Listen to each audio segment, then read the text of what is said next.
বাজারে শীতকালীন সবজির দাম কমায় খানিকটা স্বস্তিতে সাধারণ মানুষ। চড়া মূল্যস্ফীতিতে ধুঁকতে থাকা সাধারণ ক্রেতার জন্য এখনো বড় আতঙ্কের নাম ডিম, পেঁয়াজের মতো নিত্যপণ্য। নতুন করে দাম না বাড়লেও সাধারণের নাগালের বাইরে রয়েছে মাছ মুরগির বাজারও।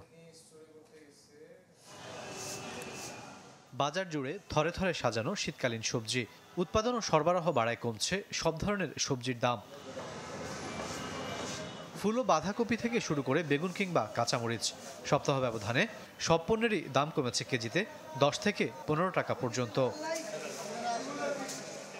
12.5% উপর খাদ্য মূল্যস্ফীতির চাপে যখন নাভিশ্বাস সাধারণ ক্রেতার, তখন সবজির কম দামে বিক্রেতারা স্বস্তিতে থাকলেও খুব একটা সন্তুষ্ট নন নিম্ন আয়ের মানুষ।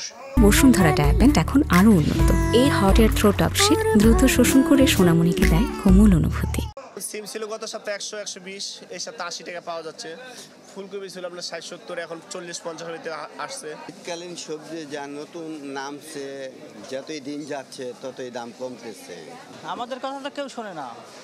এই যে বাজার কি মনিটরিং হচ্ছে, দাম তো সেমই আছে। বাজার কোনো নিয়ন্ত্রণ নেই, মানে যে বাজার যে একটা সবজি একটা ধারাবাহিক নিয়ন্ত্রণে থাকবে সেটা কোনো নাই। সপ্তাহ দুয়েক ধরে ডজন প্রতি 140 থেকে 145 টাকা দরে বিক্রি হচ্ছে ডিম। নতুন করে দাম বাড়েনি মুরগিরও। একই অবস্থা মাছের বাজারেও। 170 টাকা ডজন বেচতাম, এই অনুযায়ী 145 টাকা বেচতেছি। কাস্টমার মনে হচ্ছে কম, কিন্তু আমার কাছে এটা কম মনে হচ্ছে না। 20 টাকা 10 টাকা একটু কমছে, কাস্টমার নাই তো, এমনি মনে করেন মাসের শেষ।